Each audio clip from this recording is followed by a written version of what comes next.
گۆڕستان لە ئێستادا تەنها جێگەی خەوتنی مردووان نییە، بەڵکو بۆتە مۆڵگەیەک بۆ سەگی بێلانە. وەکو ئەوی دەیبینن یەکێکە لە گۆڕەکان کە لەلایەن سەگی بێلانەوە هەڵکۆڵدراوە و شەوان سەگەکە لێرە دەخەوێ. من ئێستا لە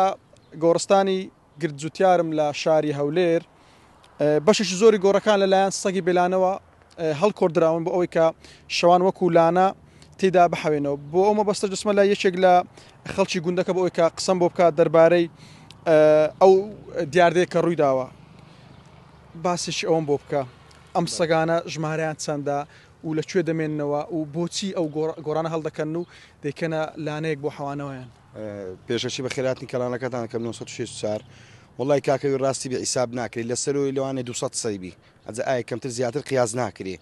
شەوانە لە دەرێنا بە ڕۆژ لە دەری گوندینا حەفو شەوان دێنە ناو گوندی، یعنی خەڵک کە دەبتە سەعات 11 ناتوانانی منداری باتر لە سەعات دەوە پڕی منداران دەم پرزلامەدا من یەک بە خودی خۆم شەوان دێمە جادێ مەسەر جاری سەعات 3 دەڕۆم 4 دەڕۆم واللهی یعنی جارێ هیچ کابرێک دەبی مقاومەش تەواویان لەگە بکەی هەتا دەگەی کن سیارەی خۆت جلە براتە ئەو ڕۆچار و 11 دقال لە دوو لایەن لۆ من هاتینە یعنی سا ئەمن داوا لە حکومەت هێرمی کوردستانەکەم لە ڕێگای کەناڵەکەتانەوە بەڕێستانەوە هیوادارم یعنی چاوەک بەو سەگە بێلانەدا بەخشێن یعنی وە بکەن ئەو خەڵکە ئیسراحەت بکە، یعنی نە لە قەبستانی ئیسراحەتێ جێماوە نە لە ژوورەوە وەکو ناوگوندی، یعنی هیچ کەسێک عەزمای نمایل بە ئەو سەیانە، یعنی دەرکەی پێوە نەدەی دێنە ژۆرێکە، یعنی بەڕاستی زۆر جاران منداری من لە منترسی گەڕایتەوە. من دەسمە لای کەسێکی دیکە کە جەنابەت ئێمەت ئاگادار کردەوە لەو ڕووداوە.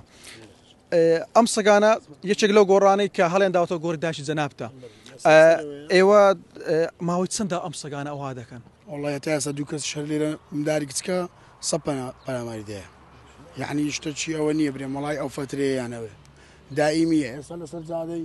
جارێ تەمەشاکە سەعات 7-8 تەڵەبەوشتیش دێن ناوێرن بێنە سەر جادە تا کۆستەردەی کۆسە جارێ دەسە ناو فەعیلەتی سەیان ئەوەشیان هەیە نایچە گوژی لەو شتیان لەگەر ئەم بەخۆم هاتیمە کچەش کچکەم هەیە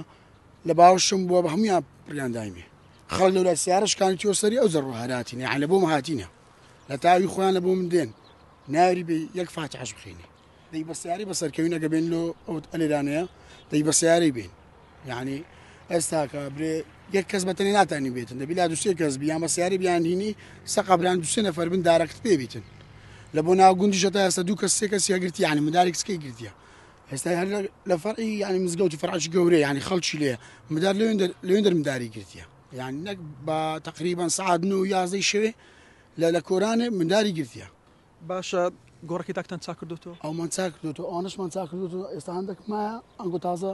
ئەو بوو ئێستاش دیارە هەندێکمان کە چا کردەوە باران لیدایتەوە یعنی شتێکی تەبیعیە بەس تەماشاکە ئەگەر ئەوان هەر پێشەوە ئەوان هەر هیچ ئەو هێزکوشتانشتان تەسویر کرد بە هێزکوشتیش دێنین خواردنوشتی دێنێرە زبری دێنین لەگە خۆیان هاوێشتی ئەوە دەکەن کەس ناوری بێت دەرێ کە چای دەکەنەوە گۆڕەکان دووبارە هەڵی دەکۆڵێتەوە یان دەسێتە سەر گۆڕشتی تازەش بۆم گوتم هەندێک لە ئەوانەش مەرچا کردەوە ئێستا نمونە زیندوو ئۆتی هەر ئەوان لەمان لێ دیارە پڕکرایەوە دیسان عینەن عین هەڵی کۆڵیتەوە دەرێ مەفرەقە لێ دەدەن. باشەوە شەوان لێ دەخەونیان چۆن؟ ئێستا کە دێنە ئێرانە هەموو دەمەک لێرەنا ئێستا تەسویرکەوانەوە لەو بەرینە تەماشاکە ئێستا قەرەباڵغێکیان لێ دیارە قەرەباڵغانی دێنەوە ئێرانە دەچنەوە ناوگوندی سبەینان زوو هیچ کەسێک ناتوانێت بە تاقیتێنی بێتە سەر جادەی هیچ کەسێک بەخۆمارم هەر لەسەر جادەیە دەبی یعنی ئاگاد لێ بیت بەڕاستی. بەڵێ ئەوەی گوێبیست بوون چەند خەڵکێکی گوند دەربارەی ئەم سەگانە قسەیان بۆ کردین. گلەیی و گازاندەی دانیشتوانی گوندی گرجوتیارە لە شاری هەولێر کە بەدەست سەگی بێلانەوە ژیانەکەیان نەماوە وەکو دەیبینن جیالەوەی کە پەلەماری هاوڵاتیان دەدا تەنانەت واز لە مردوەکانی ژنانێ لە گۆڕستان و گۆڕی ئەوانش هەڵدەدات.